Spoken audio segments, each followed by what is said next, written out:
If you keep your mind in a certain way, the amount of extra energy that you have is enormous. Within 3 days, we can teach you a simple form of meditation, which will bring down your metabolism by approximately 24%. If you sit here, you have no sense of body. It is from this that a yogi is sitting.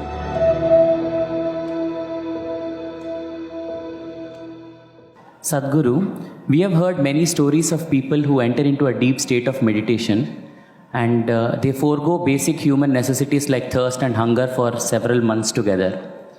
But science says that a person can die within 10 days of not drinking water. So can you please explain us how such a state of metabolism can be attained? For this you will have to bend your mind a little bit, because it's not in your textbook like this. Just day before yesterday, somebody sent me a message from the yoga center. There is something called as Dhyana Linga. This happens very often, but this happened to a foreign national, so the message came to me little concerned. So this person went and sat in Dhyana Linga at 7 o'clock in the morning, because everybody gets only a 15-minute slot to sit there because of the number of people. She sat there at 7 o'clock in the morning. She did not move till 3 p.m. How many hours is that? 3 plus 8 hours. She just sat there unmoving. She didn't realize that she's sitting that long. She thought she's going to sit for a 15-minute slot. So they sent a message to me, Sadhguru, like this, she's not moved, should we disturb her? I said, leave her alone, it's okay. Like this it happens. Once it happened, I sat down way back. I thought… this was new to me also at that time. I thought I'm going to… I sat there for 25–30 minutes. When I opened my eyes, a huge crowd in front of me in a village, garlands around my neck, they're all trying to pull my legs, in India, India being what it is. And the moment I open my eyes, somebody wants to know about his business, somebody wants to know when his daughters will get married, all kinds of things. Then I say, where did all you idiots come from? They say, you've been sitting here for 13 days.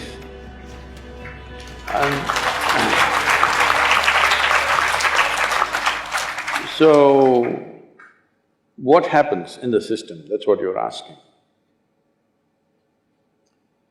See, right now, I'm speaking.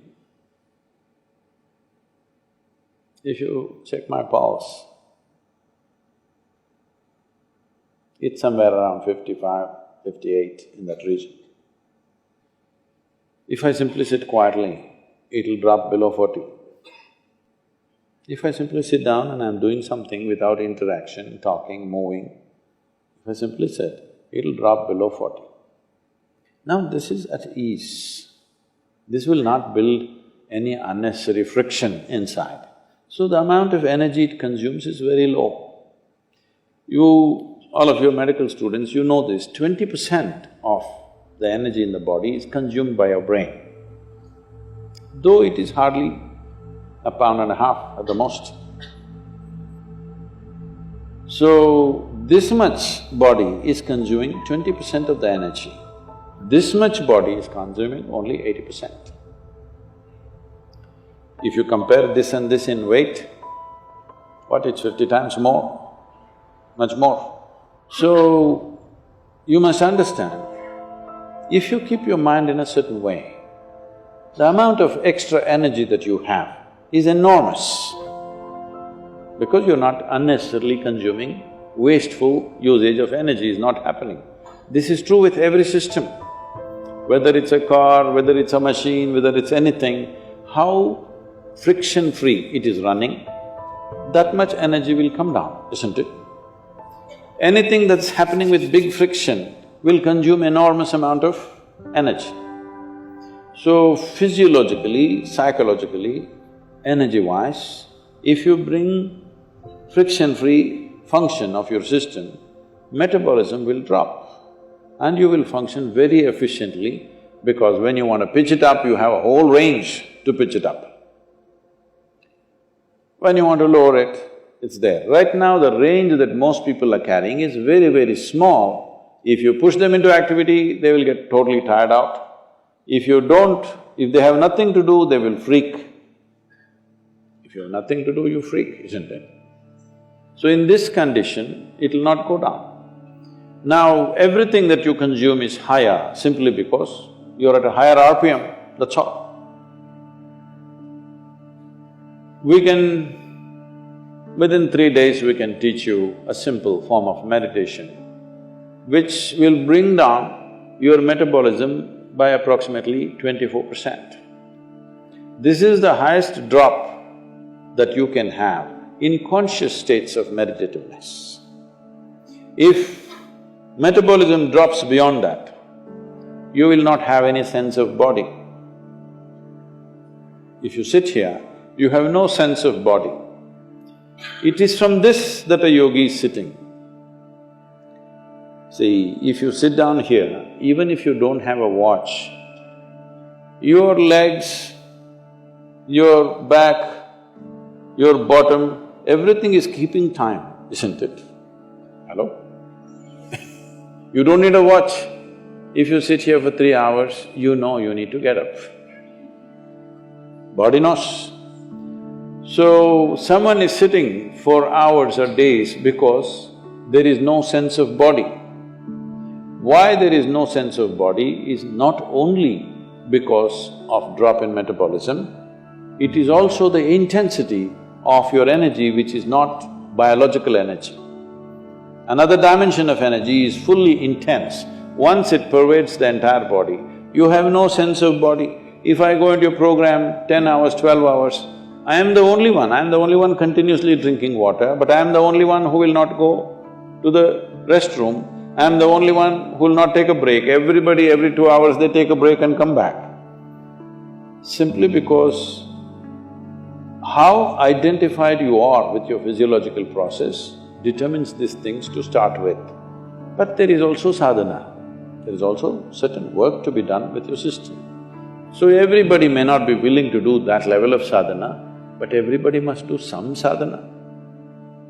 Something so that what you wish to do, you can do effectively.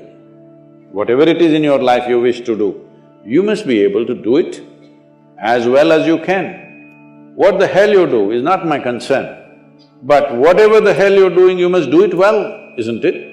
Hello? You must do it well. That's very important for a human being, that we must do it well. So for this, it's very, very important that your own body and your own mind is not an impediment. Your own body and your own mind doesn't trip you all the time.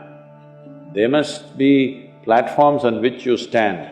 Right now, people have sunk into it. See, this is a platform, it's good. Suppose it lets you sink into it, it's not a good place to sit and talk, isn't it? It's holding us up, so it's nice. Your body, your mind should hold you up all the time. If that happens, your dependence on the outside will come down. And also, water is not always consumed through the mouth. Body consumes water in so many ways. If you activate the system in a certain way, it consumes energy. See, right now you're eating food, drinking water, breathing air, everything for what? To generate energy. But science has clearly proved to you there's enough energy everywhere. So if you're able to take in energy as it is, if you're able to imbibe energy, how is this possible? The word yoga means just this. The word yoga means you're beginning to obliterate the boundaries of your individuality. Right now, this is me, that's you, 100% clear, isn't it? Why? Because you think this body is me, that body is you. This is a clear boundary. My body and your body has a clear boundary. My mind and your mind also largely has a boundary. Here and there we may overlap a little bit. But there is no such thing as my life and your life. Have you ever blown soap bubbles, or were you a serious boy even when you were in school? No. Did you blow soap bubbles? Let's say we sit here and blow soap bubbles. You got this big bubble, I got that big bubble. Now I say, this is my bubble, that little one is yours, this is my bubble. Poop, it went. Now I don't say this is my air, that is your air. Life is just like this. This is a living cosmos. You captured some, I captured some. How much you capture will determine the significance and the quality of your existence. I want you to understand this clearly. How much of life have you captured will determine this. You may have a big brain, you may have a huge intellect, you may have a lot of knowledge, but you will not still live a significant life. Only if you capture a lot of life, if you're a big bubble, then it's significant. If you have a big body, other people may look at you and say, he's very big, but within you, that'll not be the experience. If you have a big brain, people think, oh, he is very smart, but within you, you will not have a significant life. Only if you capture a huge amount of life within you, then if you sit here, simply if you sit here also, it's too fantastic. When it's like that, whether you open your eyes, close your eyes, whether you do something, you don't do something, it doesn't really make a difference to you. Only then you will live in the world as not being a vested interest, because what you do and do not do, what happens to you and does not happen to you, does not determine the quality of your life. That is when we can really trust you, isn't it? Otherwise we don't know why you're doing the surgery. I mean, these question marks have come, isn't it? Can I tell you a joke? A man went for a surgery, he needed a surgery, so he went to the doctor. Doctor said, this is in United States, so doctor said it'll cost you $36,000. Then he said, doctor, I cannot pay that, I don't have insurance. Then doctor said, don't worry, you pay $3,000 per month. The patient said, but that looks like a car payment, installment to buy a car. The doctor smiled and said, yes, I am buying a car.